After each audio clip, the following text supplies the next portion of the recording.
much for joining us for our virtual lemur talk. So there are over 100 different species of lemur out in the wild, and we're very lucky to have 3 of those species here in our walk-through exhibit at Peak Wildlife Park. So as we go on, you might well notice that lemurs are often named by what they look like. So the biggest species we have in here are our black and white rough lemurs. So you might be able to see them just behind me over there. And they are black and white in colour, and they're really fluffy. So we've got 2 females here at the park. We've got Ty and Olive, and they are quite easy to tell apart. So that's because the white on Olive, as she's coming over now, off her back goes all the way up to the top of her head, whereas thank you. Whereas the back of Ty's head is completely black in colour. Now Olive is a little bit older than Ty as well. So Olive is 19 years old, whereas Ty is 16 years old. And they are the dominant species in here. So as you might have just seen, they often do chase some of the other lemurs off their food during feed times, and it's why we have so many different feeding stations all around the enclosure to make sure that they all get something nice and tasty to eat. We've also got our ringtails, and we've got a breeding group of 9 here in the enclosure now, including the 2 little pups that we have born earlier this year. So that's Tom and Primrose. So Tom is Evie's son, and Primrose is Princess's daughter, and they've got older siblings within the group as well. So Primrose has an older sister called P, and Tom has an older brother called Ernie, who is very confident, and also an older sister called Echo. And then we've also got Mary and Alan, who are our older members of the ringtail group. So Mary is actually 22 years old and Alan is 19. And then we've got our least dominant species in the enclosure. So you might be able to see Ziggy. They're our black lemurs. So Ziggy is all black in colour, so he's really easy to spot, again named by what they look like. But Cantana is all brown in colour, and she's our female black lemur. And they have something called sexual dimorphism. So the males and the females are the same species, but they're different colours. And those 2 are the least dominant species within here. So you often see them being chased a little bit more than the others, and they often do vocalise a little bit more. So they have a little grunting noise, which they do, which is basically just them saying that they want to be higher up in the hierarchy than they actually are. Now, our lemurs come from Madagascar, which is the 4th largest island in the world, and it's just situated off the southeast coast of Africa. And lemurs are what we call endemic to Madagascar, which means they're found nowhere else in the world apart from there. So the only other place you can see them is in zoos and wildlife parks like this one.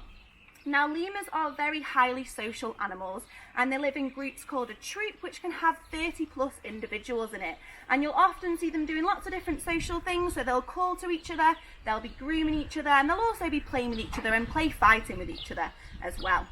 And lemurs have what we call a matriarchal society, and that means that it's female dominated. Now, the matriarch of our ringtail group is Mary. And she's also the oldest member of the group as well. So it's her job to basically keep the lemurs in check, make sure they're all doing what they should be, moving the ringtails around the enclosure, and also keeping the peace within the troop as well. Now, I said that she's our oldest lemur, and she's 22 years old. Now, lemurs out in the wild only normally live up to around 15 years old. But in captivity, they can live right up into their late 20s, sometimes even early 30s. And the reason for this is obviously we have a bit of a smaller territory for the lemurs here in captivity, so they can keep up with the group more. We don't have any predators in here that are going to pick them off if they're maybe a little bit weak or a little bit tired. And also we've got a vet team and medicine that we can give the lemurs if they do become ill as well. Now, our breeding male is Alan, and often male lemurs out in the wild have a shorter life expectancy than the females because they're often on the outskirts of the group and more easily picked off by predators such as the fossa or the fossa if you've watched the film Madagascar, or things like snakes, and for baby lemurs, maybe even birds of prey.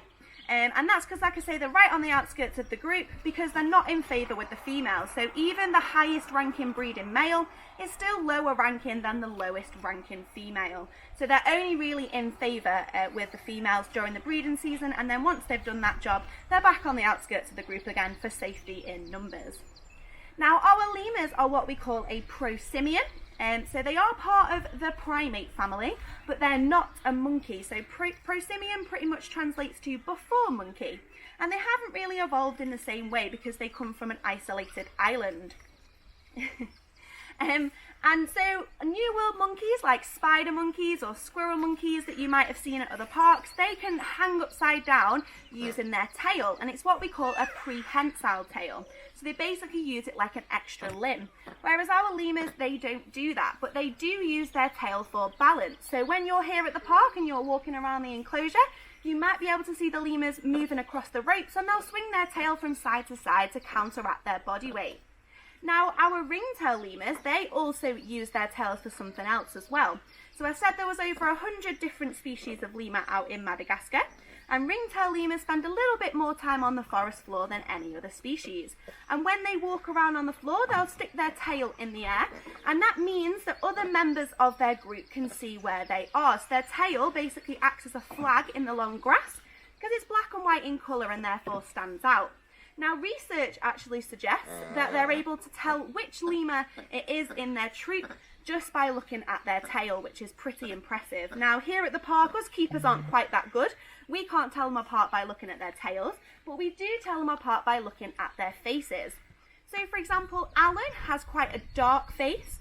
Mary has really light coloured eyes, they're almost yellow in colour.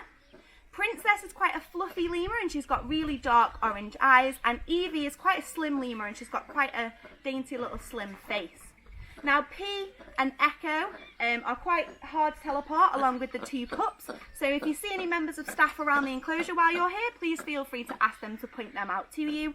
And then we've also got Ernie, who you'll probably be able to notice, the lemur that jumped on my head earlier, because he's a very, very confident lemur. Now, our lemurs are very well adapted to their environment out in the wild. So if you ever get the chance to look at the underside of their hands, you'll notice that they're almost leather-like and they have really good grip. And that allows them to swing through the trees, get away from predators, but also to be able to forage.